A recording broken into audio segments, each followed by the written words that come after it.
Capítulo 8. En 1960 la familia entera estuvo por emigrar hacia Venezuela. El auge del petróleo convirtió a ese país en un lugar atractivo para los intereses laborales de mi padre. Esto lo llevaba a pasar largas temporadas en Caracas vendiendo seguros. Después de unos meses yendo y viniendo y cansado de estar solo, le propuso a mi mamá que estudiara el lugar para que nos mudáramos todos, pero ella no quiso. Tras recorrer escuelas, hablar con gente y hacer distintas averiguaciones, decidió que no le gustaba el ambiente caribeño para educar a sus hijas mujeres y prefirió en cambio sostener los tiempos de distancia. Así fue como por 2 o 3 años sus viajes se intensificaron y en cada uno de ellos se alargaba la estadía. Cuando finalmente terminó la etapa de Venezuela, mi padre había ahorrado una suma de dinero que pronto se licuó en una voltereta de la bolsa. En 1962, cuando yo tenía 10 años, mi papá volvió de La Habana una tarde sin aviso. Era raro, porque en general planificaba cada uno de sus regresos y mi mamá nos permitía faltar a la escuela para ir a buscarlo. Sin embargo, ese día llegó de sorpresa, arrastrando una copa que había ganado en Cuba en el torneo Capablanca in Memoriam y que me superaba en altura. Por iniciativa del entonces ministro de Industria de Cuba, Ernesto Guevara, el gobierno había organizado el primer torneo en memoria de Capablanca. El 1 de mayo, en la Plaza de la Revolución, los participantes del match se emocionaron al escuchar a 1 millón de personas entonar la Internacional. Habían programado para ese día una simultánea importante y cuando estaba a punto de comenzar empezó a llover. Mi padre sugirió suspenderla, pero Fidel Castro se opuso. En cambio, se quitó el saco y se lo ofreció para que se cubriera mientras expresaba que jugaría mejor bajo el agua. Fue la primera vez que simultaneé mojado, contaría el viejo después. Al principio del certamen habían resuelto con Carlos Guimard cuidarse al máximo. Por primera vez en su vida se acostaba a las 9 de la noche, comía poco y sano, suspendió los whiskies. El resultado no pudo ser más desastroso. Perdió las 2 primeras partidas con Pachman y con Piesic y empató la tercera milagrosamente. Iba en último. Guimard le dijo entonces: «Oye, Miguel, ¿por qué no juegas a lo Najdorf?» Otra vez cambió su vida. Volvió a tomar, fue a los nightclubs y se acostaba en la madrugada. De pronto comenzó a hacer puntos y ante la sorpresa general se alzó con el primer puesto superando a Spassky, Smyslov y Polugayevsky. El premio era en pesos cubanos, no convertibles. La solución fue típica en él. Invitó a todo el mundo a ir al Tropicana. Pagó durante 3 días seguidos hasta que tuvo que volver a Buenos Aires. Sus compañeros de diversión lo acompañaron al aeropuerto.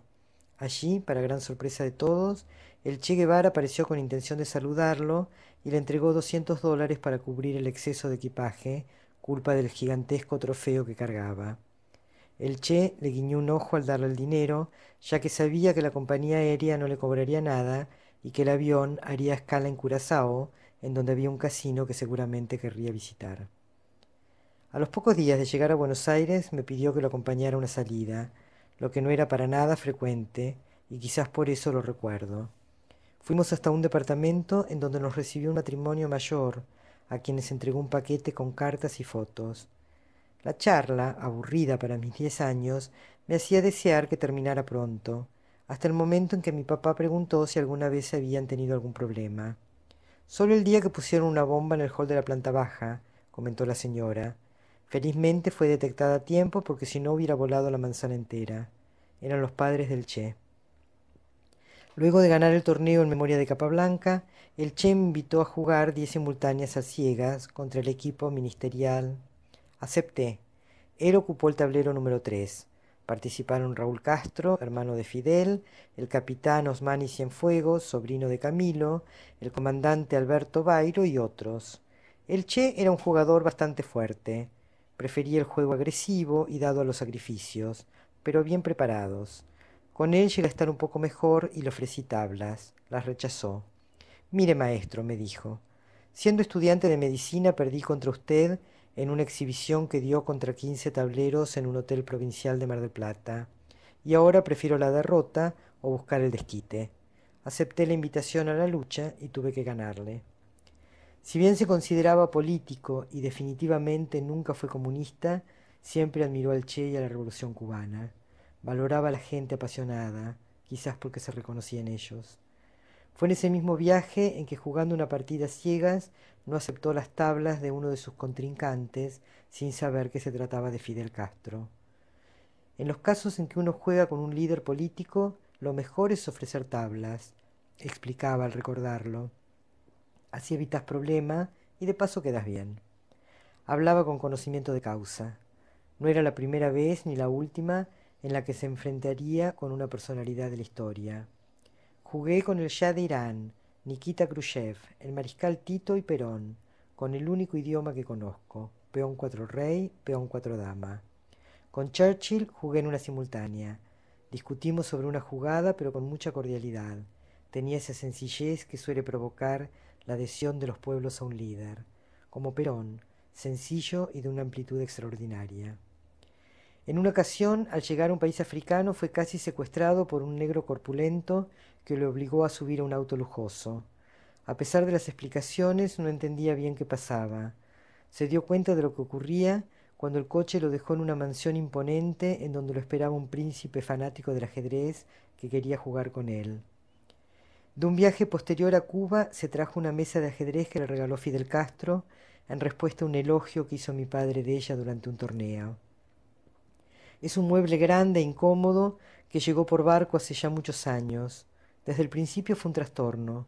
Como no entraba en el ascensor, debieron izarla por la ventana, pero como tampoco pasaba por allí, tuvieron que desarmar la abertura y así todo solo entró por la puerta del balcón, dejando tras de sí media casa destruida. Encontrarle un lugar fue otro problema, pues no tenía cabida en el concepto de estética que mi mamá compartía con sus decoradores. Finalmente consiguieron sacarle el aspecto de mesa rústica de campeonato que mi papá adoraba, y ahí está, lustrada y vuelta a lustrar, tapizada y retapizada, modelada y restaurada. Fue uno de sus orgullos máximos, junto a las fotos autografiadas que el Che le dedicó.